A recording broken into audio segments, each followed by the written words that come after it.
පරිසරයට ස්වභාවිකත්වයට ආදරය කරන ඔයාලා හැමෝවම මගේ අලුත් YouTube channel එකට සාදරයෙන් පිළිගන්නවා. ඉතින් හරිතවර්ණ ගස්වලින් පෙරුණු මේ වගේ ලස්සන ලෝකයක් වීදුරු ටැංකියක් ඇතුලේ හදාගන්නේ කොහොමද කියලා දැනගන්න ඔයාලත් කැමති ඇති. මේ සඳහා යොදාගන්න පැළ ජාති මොනවද? මේ පැළ හිටවන්නේ කොහොමද? පැළවලට අවශ්‍ය ආලෝකය නිසියාකාරව ලබා දෙන්නේ කොහොමද සහ මේක ඉදිරියට නඩත්තු කරගෙන යන්නේ කොහොමද කියන සියලුම විස්තර මේ වීඩියෝ එකේ අන්තර්ගත වෙනවා.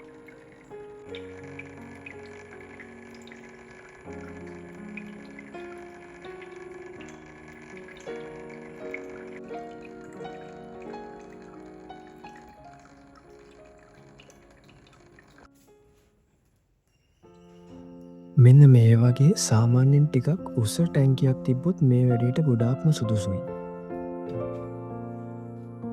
අපි මේක උඩින් ගල් කැට වගේ දේවල් දාන හින්දා මෙන්න මේ වීදුරුවට වෙන හානිය අවම කරගන්න මේක උඩින් රෙදි කෑල්ලක්, රිජිෆෝම් කෑල්ලක් වගේ දෙයක් දාගන්න ඕනේ. අපිට මේ ටැංකිය අඩියට දාගන්න බොරුළු ඕන වෙනවා. ඉතින් ඔයාලට මීට වැඩිය තව ටිකක් ලොකු බොරුළු කැට හොයාගන්න පුළුවන් නම් තවත් හොඳයි. මේ විදියට බොරුළු විස්තරයක් අතුරගන්න එකේ ප්‍රධානතම අරමුණ තමයි මේ ගල් අතර තියෙන හිඩැස්වල වාතය ගබඩා වෙලා තියෙනවා. ඉතින් අපි මේක උඩින් පස් දාලා පැල හිටවුවාම ඒ පැලවල මුල් වලට අවශ්‍ය ඔක්සිජන් අවශ්‍යතාවය මේ හිඩැස්වල තියෙන වාතයෙන් සපුර ගන්න පුළුවන්. ඊට පස්සේ අපි හදාගන්න මෙන්න මේ වෝටර් පම්ප් එක දාලා තියෙන කොටස. ඇත්තටම මේක ලේසියෙන්ම හදාගන්න පුළුවන් PVC ෆෝම් බෝඩ් තිබ්බනම්. ඉතින් මට ඒව හොයාගන්න බැරි වුණ නිසා මම ගෙදර තිබුණ වැහි පීලි කෑල්ලක් අරගත්ත මේ වැඩේට. ඊට පස්සේ මේක යට හරියෙන් මෙන්න මේ වගේ සිදුරු කිහිපයක් විදගන්න ඕනේ මේක ඇතුළට වතුර යන්න පුළුවන් වෙන විදියට. ඊට පස්සේ අපි මේක ටැංකිය කොනකින් අලවගන්න ඕනේ.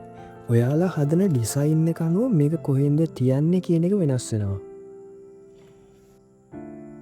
ඒ වගේම මේකට බොරුළු දාන්න කලින් ඔයාලා මේක අලවගෙන ඉන්න.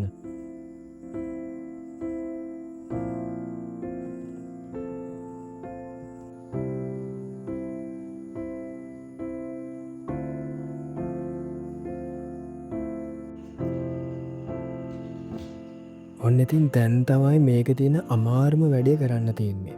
හාර්ඩ්ස්කේප් එක හදන එක. මෙතන තමයි ඔයාලගේ නිර්මාණශීලීත්වය එළියට ගන්න ඕන තැන. මම මේකට අරගත්තේ අවට පරිසරයෙන් හොයාගත්ත ගල් කෑලි ටිකක්.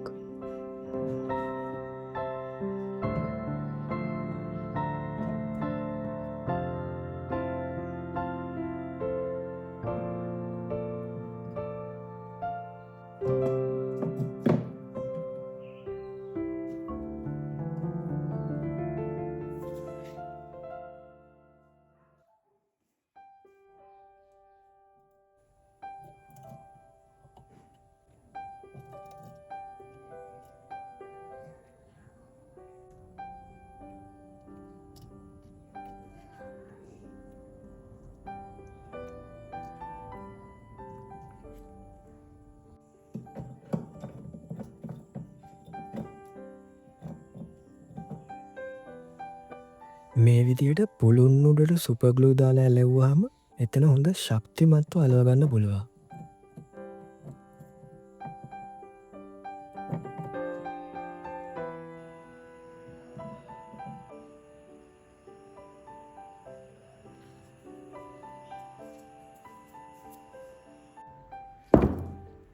මේකේ හාර්ඩ්ස්කේප් එක තවත් ලස්සන කරගන්න මම ගත්ත ඩ්‍රිෆ්ට් කීපයක්. ඊට පස්සේ ඔයාලට පුළුවන් මෙන්න මේ වගේ පාසි අරගෙන මේ ඩ්‍රිෆ්ට් වල ඇටච් කරන්න. මේ පාසි වර්ග නම් ඔයාලා ටිකක් වටපිටාවේ ඇවිදලා බැලුවොත් ගස්කල් වල, තාප්පවල මෙන්න මේ වගේ හැම තැනකම වගේ ලංකාව දැක ගන්න පුළුවන්.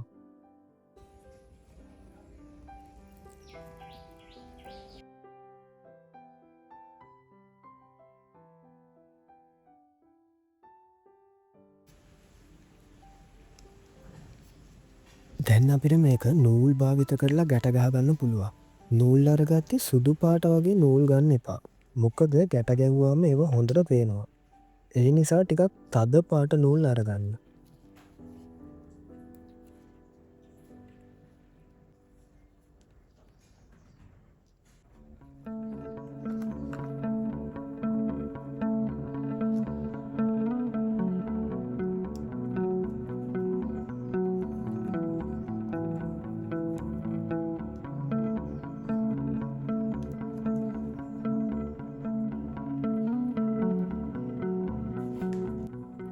ඉතින් මම අරගෙන තියෙනවා ගෙවත්තෙන් අරගත්ත කළු පස්.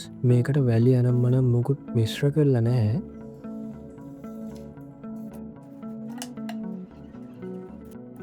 ඊට පස්සේ මේක යට අපි පැල හිටවන්න හිතන් ඉන්න තැන්වලට මේ පස් ටික දාගන්න ඕනේ.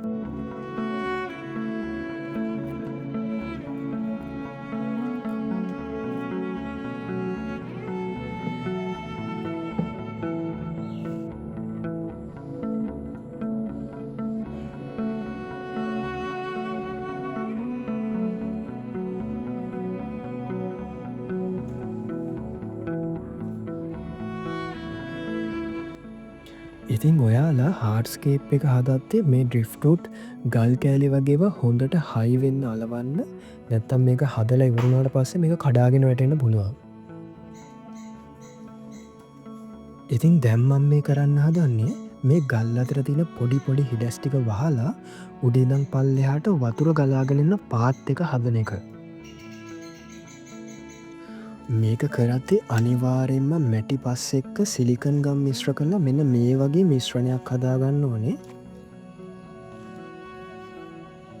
සිලිකන් එක්ක මිශ්‍ර කරන්නේ නැතුව නිකම් මැටි පස් විතරක් යොදාගෙන මේක කරන්න ගියොත් වතුර ගලාගෙන යද්දී ඒ මැටි ටික ඔක්කොම දිය වෙලා යන්න පුළුවන්. මේ පස් ටික වතුරට හේදිලා නවන්න තමයි අපි මේක සිලිකන් එක්ක මිශ්‍ර කරන්නේ.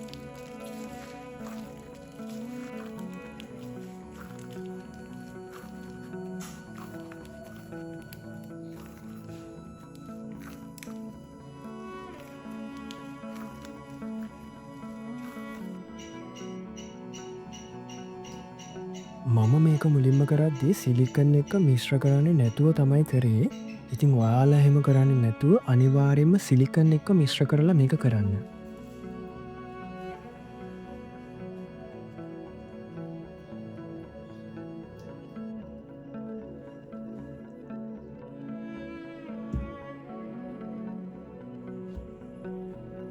මේ ගල් අතර උඩ චූටි චූටි පැලයින් දන්න මම වෙනම පස් මිශ්‍රණයක් හදාගන්නවා.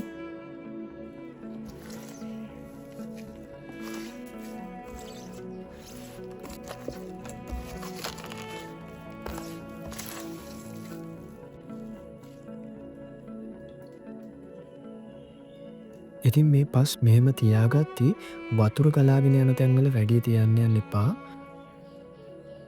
වතුරත් එක්ක මේවා පහළට ගලාගෙන ඇවිල්ලා මඩ වෙන්න පුළුවන්.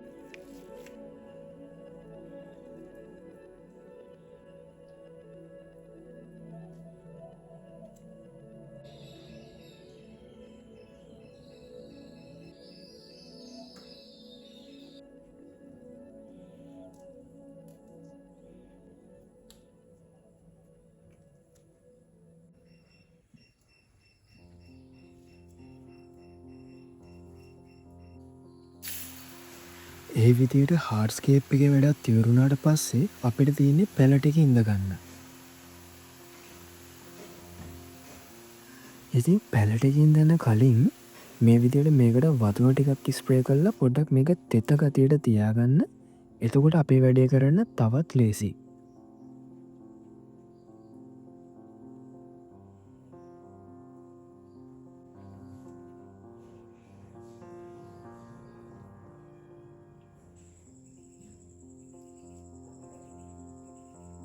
ඉතින් මේ පාසි හරියට රඳවන්න අමාරු තැන්වලට ඔයාලට පුළුවන් සුපර් ග්ලූ වගේ දෙයක් පාවිච්චි කරලා මේක අලව ගන්න.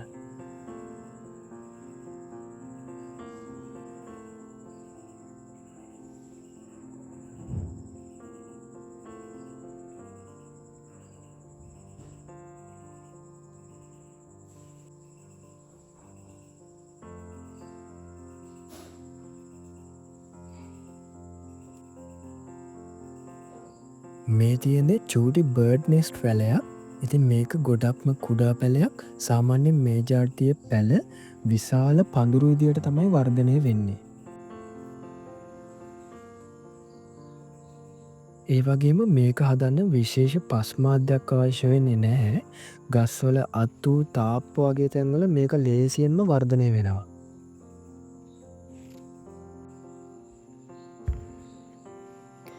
පලුඩේරියම්ස් වලට ටෙරාරියම්ස් වලට ගන්න පුළුවන් තවත් ලස්සන ප්ලාන්ට් එකක් තමයි මේ ෆිටෝනියා ප්ලාන්ට් එක.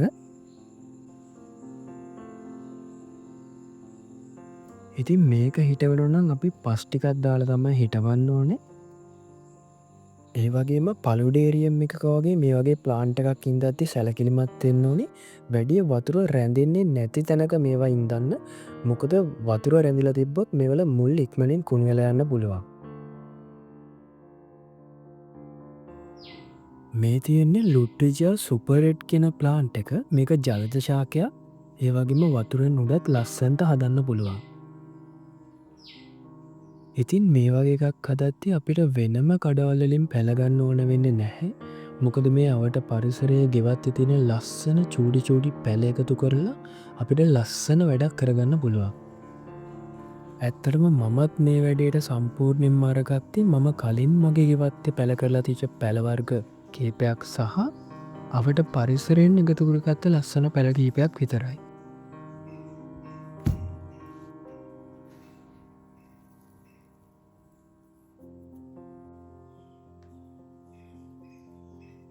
ඉතින් ඔයාලත් මේකේ අඩියට පස් එකතු කරගත්ත නම් අනිවාර්යෙන්ම ඒක උඩින් වැලි ලේයර් එකක් දාගන්න ඕනේ.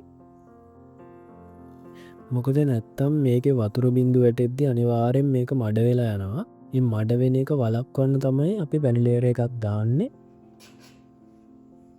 ඊට අමතරව මේ වැලිවල තියෙන පාටත් එක්ක මේ නිර්මාණයට අමුතුම ලස්සනක් එකතු වෙනවා.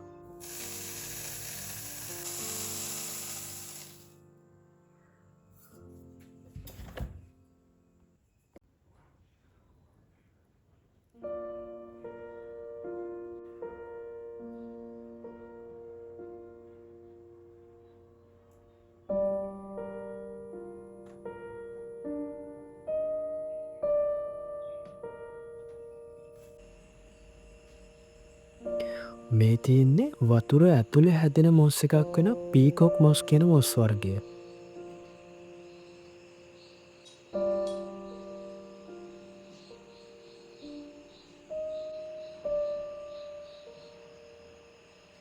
ඒ වගේම තව දෙයක් කියන්න ඕනේ මම මුලදී හිතන් ඉඳි මේක ඉස්සරහා ඇක්වටික් ප්ලාන්ට්ස් හොයන්න.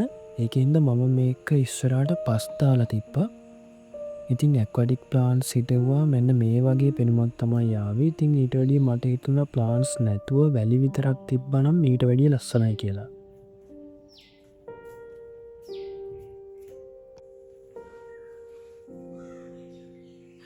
මේකේ දිය ඇල්ල වගේ චූටි වතුර පාර හදාගන්න අපිට ඕන වෙනවා මේ වගේ පොඩි වෝටර් පම්ප් එකක්. මේක නම් සාමාන්‍යයෙන් වොට් 8ක විතර එකක්.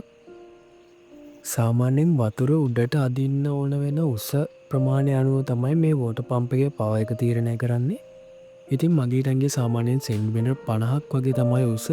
ඉතින් ඒකට මේ වෝටර් පම්ප් එක හොඳටම ප්‍රමාණවත්. ඉතින් ඔයාලා මේ වෝටර් පම්ප් එක මේක ඇතුළට දාගත්ති මේක වීදුරුවේවත් කොහෙවත් ගෑවෙන්න දෙන්න එපා. එහෙම ගෑවුණොත් වෙන්නේ මේ මෝටර් එක ඔන් එකේ තීත්ති වයිබ්‍රේට් වෙන නිසා අනවශ්‍ය ශබ්දයක් වීදින එක. ඉතින් ඒක වළක්ව ගන්න ඔයාලට පුළුවන් මේ වෝටර් පම්ප් එක වටේට ෆිල්ටර් මෙෂ් එකක් හරි ස්පොන්ජ් එකක් හරි ඒ වගේ දෙයක් ඔතලා තියන්න.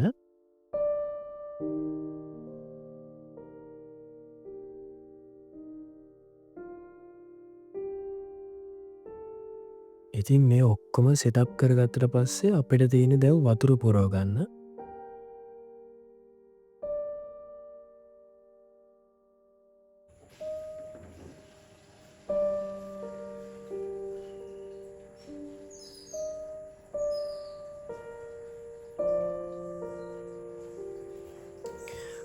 මේ පැලවර්ග නිසියාකාරව වර්ධනය වෙන්න අවශ්‍ය ප්‍රධානම සාධකය තමයි ආලෝකය.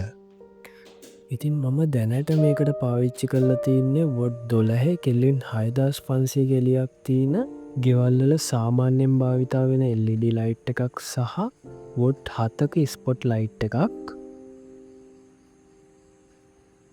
සාමාන්‍යයෙන් දවසට පැය 8ක් වගේ මම මේ ලයිට් දෙකම ඔන් කරලා තියෙනවා. ඊට අමතරව මේ ස්පොට් ලයිට් එක විතරක් රෑට පැය 2ක් විතර මං ඔන් කරලා තියෙනවා. මොකද ඒකෙන් එන එළිය මාරම ලස්සනයි. ඒ වගේම වෙළඳ පොලේ අපිට ගන්න තියෙනවා මේ පැල වර්ධනයටම හදපු ලයිට් වර්ග. ඒවා ටිකක් මිලෙන් අධිකයි. මම ඉස්සරහට බලාපොරොත්තු වෙනවා වීඩියෝ එකක් කරන්න අපේ ටැංකිවල ප්‍රමාණයට අනුව සහ හදන පැල වර්ග අනුව ටැංකියට ගැලපෙනම ප්ලාන්ටඩ් ලයිට් එකක් අඩු වියදමකින් හදාගන්නේ කොහොමද කියලා.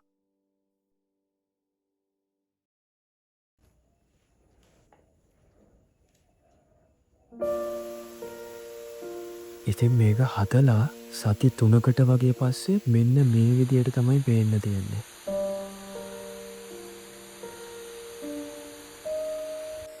මේ කාලය ඇතුළත පැලවල අලුතෙන් දළු දාලා ලස්සනට මුල් ඇතලා හොඳ වර්ධනයක් දැක ගන්නට තිබුණා.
ඉතින් මේක පවත්වාගෙන යන එක ගැන කතා කරද්දී මේවලට සාමාන්‍යයෙන් ලොකුවට මේන්ටේන්ස් ඕන වෙන්නේ නැහැ.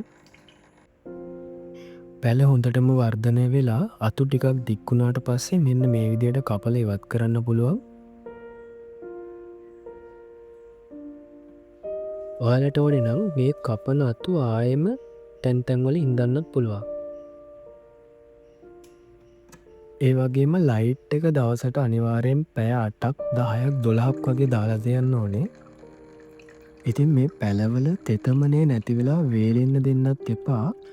දවසට එකපාරක් හරි දෙපාරක් හරි අනිවාර්යෙන්ම පැලවලට වතුර ටික ස්ප්‍රේ කරන්න. නැත්තම් ඔයාලට පුළුවන් ඇතුලේ ආර්ද්‍රතාවය හොඳට රැකෙන විදියට විනිවිද පේන වීදුරුවක් වගේ දෙයකින් මේක වහලා තියන්න. එතකොට ඇතුලේ තියෙන තෙතමනේ හොඳට රැඳිලා තියෙනවා.